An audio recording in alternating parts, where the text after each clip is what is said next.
Auzu billahi minash shaitanir rajim. Bismillahir rahmanir rahim. Assalamu alaikum, dear students. Welcome to week number 1, recorded lecture number 2. Well, in today's lecture, we are going to understand mainly communication process and the basic source for the information and content that has been covered in this lecture is from Guffey 2003. So let's start. Well, communication is the transmission of information and meaning from one individual or group to another. Guffey 2003. The crucial element in this definition is meaning. The process of communication is successful only when the receiver understands the idea as the sender intended it. See, if we try to understand basic point behind this communication process, this is actually about interpersonal communication, the communication that you have with others. Those others can be an individual, and the others can be maybe hundreds of people. Now, we would call it effective communication only if the sender's idea reaches the receiver's idea with with more or less with similar meaning. I mean, whatever sender wanted to communicate reaches with the similar meaning to the receiver. We would say that is perfect communication. That whatever, being a speaker, I want to say, and you get 100% the same thing, that is ideal. But of course, 100% is not possible in almost every situation. There are many factors, we shall be talking about them. But the actual idea in communication process is that the meaning that sender wants to share. Sender means sender can be speaker, sender can be writer, sender can be painter, so on and so forth. So if the meaning reaches to the receiver can be listener, receiver can be reader, receiver can be viewer. If the meaning reaches to the receiver as it was intended by the sender, we would say that is successful communication between sender and between receiver. Right? Now let's have a look at this communication process. We begin with number 1, where sender has some idea, right? Suppose, as I have said, for our understanding, we can say if it is oral communication, then sender is speaker, and if it is written communication, then sender is writer. And if we take one form of non-verbal communication, say if we take painting as a form of communication, then the painter is the sender, right? So communication begins on the part of sender, right? Sender has some idea. So when somebody starts speaking or wants to speak in actual communication, he has some idea to communicate. Well, we can disagree with it. That idea may not be an important idea. That idea may be important for some and not important for others. That is another discussion. But what we know, that in communication process, communication starts with the sender, and sender starts communication only when he or she has some idea, right? Step number 2, Sender encodes idea in message. What is this encoding? This encoding is, you know, uh, preparing message according to your audience. For example, this encoding can be, if it is a written communication, then use of words and letters and grammar, and while writing a letter or report or an email, which is understandable to the receiver, is encoding, right? Sometimes this encoding can be in different languages. For example, this time while I communicate, I'm recording this lecture, and I encode my ideas because I'm sender in this case. So my encoding this time is in English language, because I know my audience can understand English language. But if I have to communicate with those people who do not understand English language well, for example, if this session is for housewives, not necessarily all housewives are educated, many of them are. So I would prefer to use Urdu language for encoding my ideas, right, instead of English language. So number one, sender has idea. Number two, sender encodes idea into the message. Encoding is giving words to the idea, and those words can be, according to the receiver. Remember, what is successful communication? If receiver understands the meaning of the message that is sent by the sender, or is close enough to understand the meaning, or has very close understanding of the meaning that sender intended, that would be a successful communication. So that's the target, right? So step number one, sender has idea. Step number two, sender encodes idea into message, uses language. It can be, in our case it is English language, but suppose if you are communicating with someone who did not get formal education and doesn't know English language, then maybe you can decide to use Urdu language. Or if you are in particular rural area where Sindhi is used, and that the person may not be able to understand even Urdu well, and if you can speak Sindhi, so for communication purpose you must talk to him or her in Sindhi language or any other regional language, right? Then number three, it is message travels over channels. Sender has idea, sender encodes that idea into message, like sender gives words. Now the channel can be telephone. You may send that message by by calling someone. You may send an SMS to someone. You may write an email to someone. You may send a fax to someone, right? You may send it through pager. So these email, telephone, cell phone,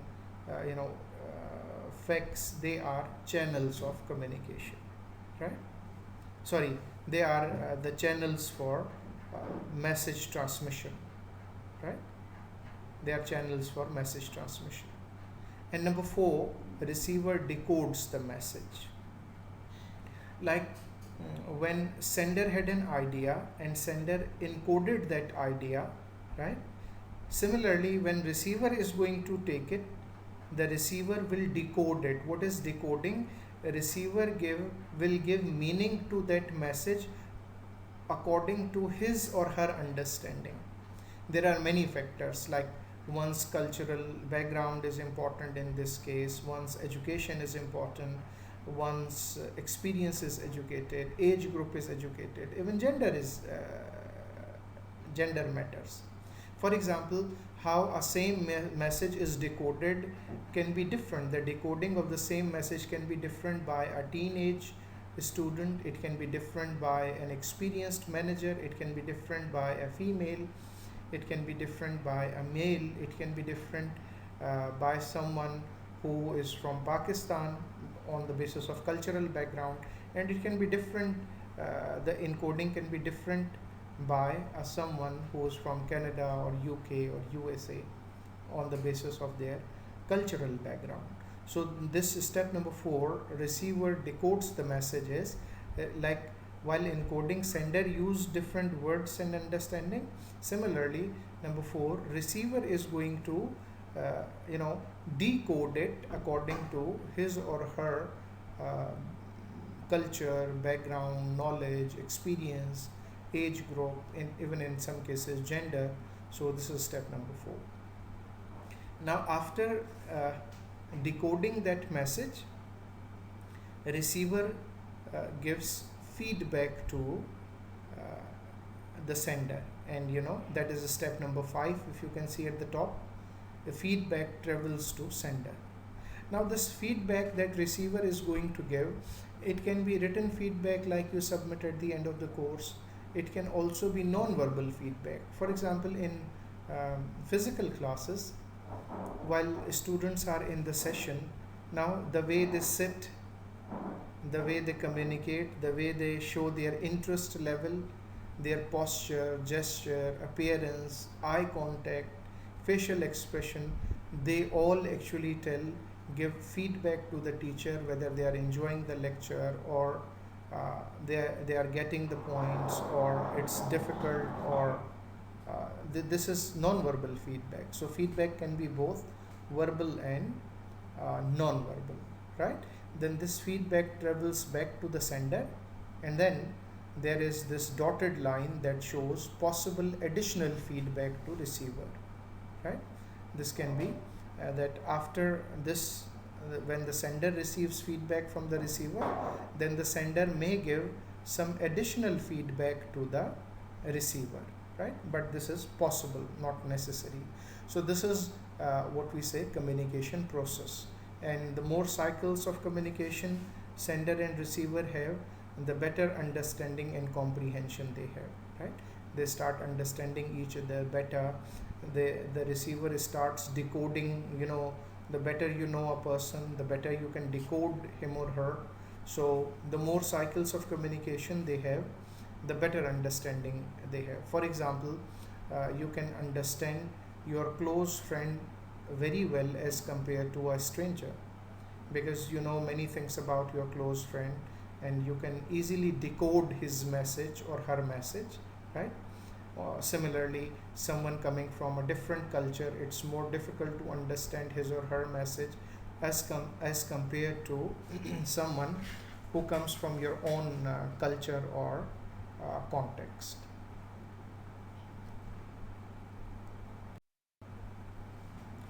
Now let us go into the detail for each step. Like step number 1, sender has idea, right? So the sender has an idea. Number 2, the form of ideas is influenced by complex factors surrounding the sender, right? For example, sender's mood, sender's frame of reference, sender's background, sender's culture, physical makeup like appearance where the sender is sitting, context of the situation, and many other factors. So when sender has this idea, these all factors can influence the idea, right? Some of them may have great influence on the idea, others may have minor influence, and these are only few factors. They are not all factors. There can be many other factors also that can influence sender's idea and sender's encoding of that idea. Number 3, the ability to accurately predict how a message will affect its receiver and skill in adapting that message to its receiver are key factors in successful communication. Now, this point says, well, to become an effective communicator, we should think from receiver's perspective. How receiver is going to respond to our communication, because the successful communication is how well we are able to deliver our thoughts, our ideas to the receiver. So we have to keep receiver in mind, right? So this is what we say, we have to adapt our message, change our message according to our receiver. We may not like something, but if we think that this will help to make this message more understandable to the receiver. So from communication perspective, it shall be recommended that you should take that step in mind, because that is going to facilitate your receiver to understand that point well.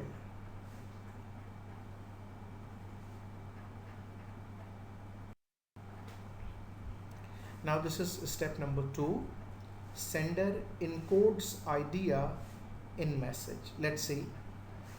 Encoding means converting the idea into words or gestures that will convey meaning. As I have already said, that idea into words. These words can be of one language or another language, as I have already discussed, that if your audience can understand English well, then you can use English language words. If you are afraid of this, that they do not know English well, then preferably for communication purpose, you must use the language, if you know the language that they can understand. So this encoding includes the words or gestures. It, of course, it also has your facial expressions, your body movement, and that all. This all comes under encoding if it is in person or face to face or video based communication. Well, point number 2, skilled communicators choose familiar words with concrete meaning on which both senders and receivers agree. Though we will discuss it in Principles of Effective Communication, but since this point has been covered here, so please note that being sender, we should use familiar words. We should not try to create any sort of difficulty for our receiver, for our reader, or for our listener, because if we use difficult words and our reader or listener is unable to understand, then the communication will fail. And if communication fails, then there is no purpose of communication. Second, we should use concrete words. Concrete words means that can have objective meaning for both sender and receiver. For example, if I say, well, we will start meeting at 9 a.m. Now 9 a.m. is concrete word, and it will have similar meaning for almost everyone who receives this message, that we'll have meeting on October 12 at 9 in for example, office number 15. Now this is concrete word 9. Now if I say we are going to have a meeting tomorrow, now that's a vague word. Tomorrow at what time? Right? Tomorrow means what? If I say tomorrow on 12th of October, tomorrow is 13th. If I read it on 14th, it may mean 15. So that is vague word. So we will discuss them in detail while discussing principles of communication. But here, just this point requires clarity, that the sender should be careful about selection of words. Those words that he or she chooses should be familiar. There is no need to use difficult words. There is no need to show to your audience that you have complex vocabulary. Well, you may have that, keep it with you, but for communication purpose, because our purpose is to get our meaning across, so it's recommended that we use familiar words and we use concrete words instead of vague words. Now moving towards number 3, in selecting proper symbols or words, senders must be alert to the receiver's communication skills, attitudes, background, experience, and culture. So again, the better you know your receiver, the better message you can prepare, right? So the sender should take care of the receiver's cultural values. If there are any religious background, or they should also be taken care. We should not be The sender should not be annoying receiver in any way, right? So their attitude, receiver's background. For example, if you know that your receivers are all undergraduate students, now you prepare your presentation accordingly. If you know your audience is going to be, the senior managers, then you prepare your message or presentation while keeping the senior managers in mind. So this third point says that we should use proper symbols or words, and we must uh,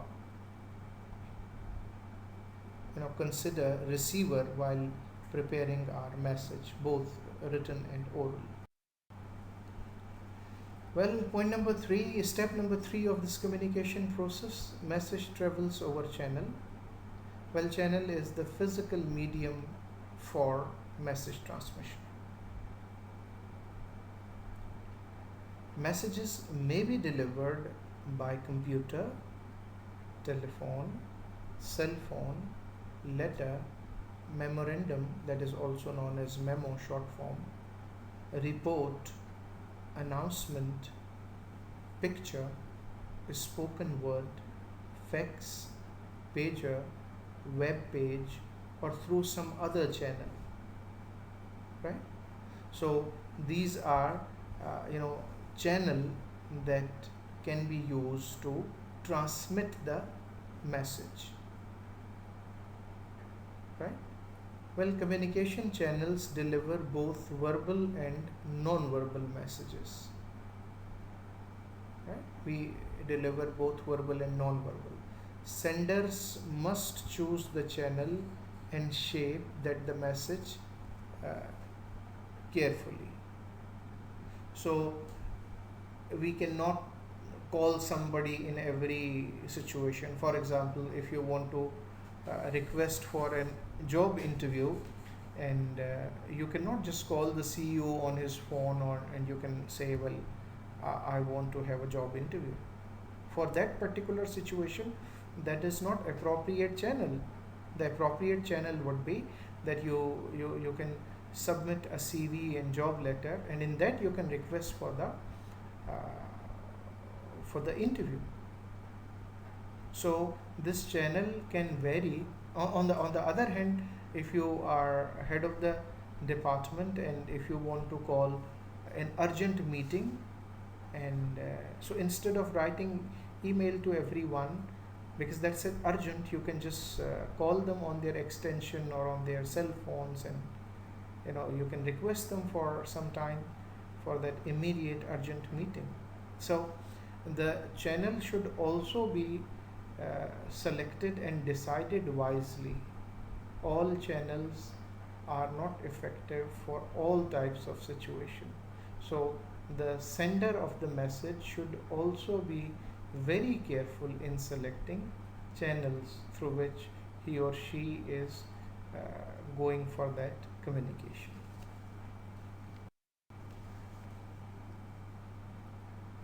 Well, continuing with message travels over channel, in the company's annual report, for example, verbal message lies in the report's financial and organizational news. Non-verbal messages are conveyed by the report's appearance, showy versus lean, and layout, that is whether there is ample space versus tightly packed columns of print, and tone. Tone in report means conversational versus formal tone, right?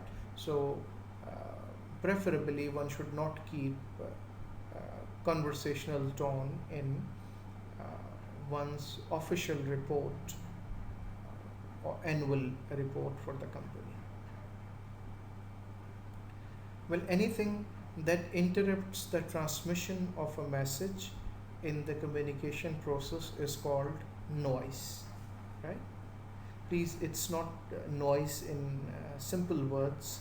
So this is being used as in a specific term, that anything that interrupts transmission of the message is considered noise.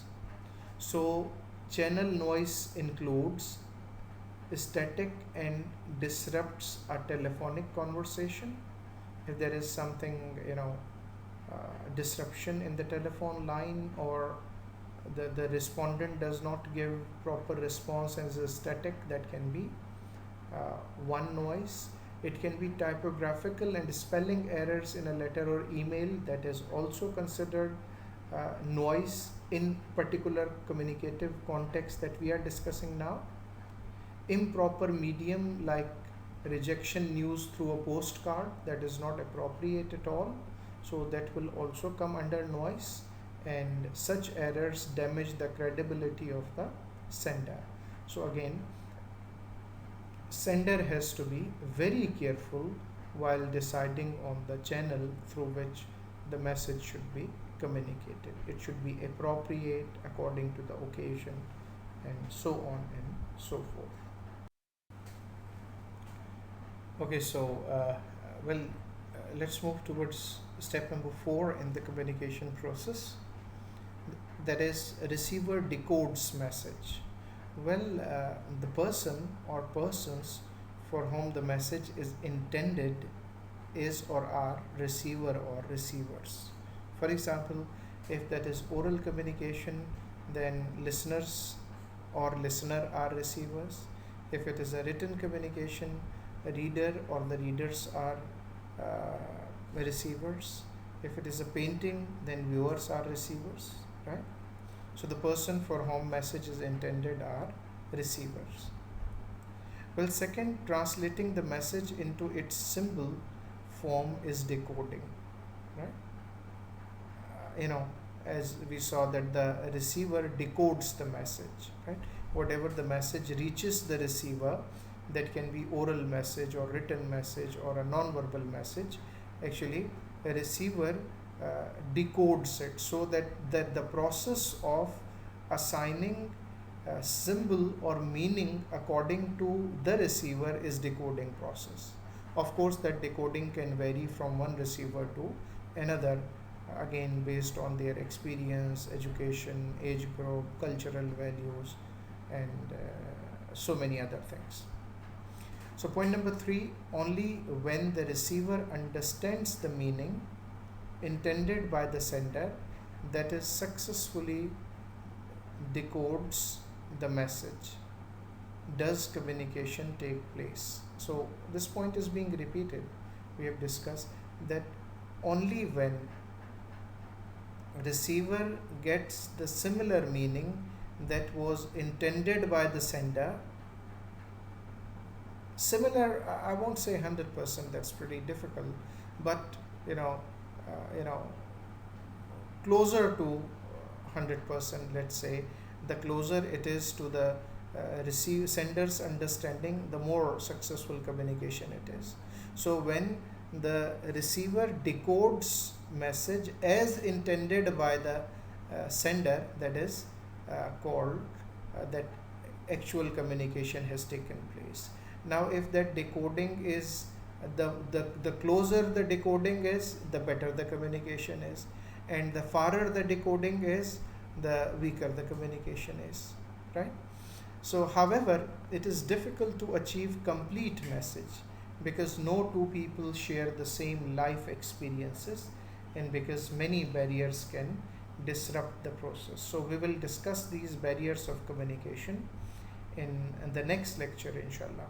So because there are many differences, age differences, education differences, experience differences between sender and receiver, so it's almost difficult, almost impossible, I should say, that the 100% message is decoded as it was intended by the receiver. This decoding, going ahead with step number 4, this decoding can be disrupted internally by the receiver's lack of attention to or bias against the sender, that the receiver was not attentive. For example, in a class, very few students They were not attentive, they were not listening to the teacher, and of course they cannot have the same decoding as some other students who were actively participating, and they were actively listening to the teacher, right? Or it can also be biased against the sender, that the receiver does not like sender due to any reason.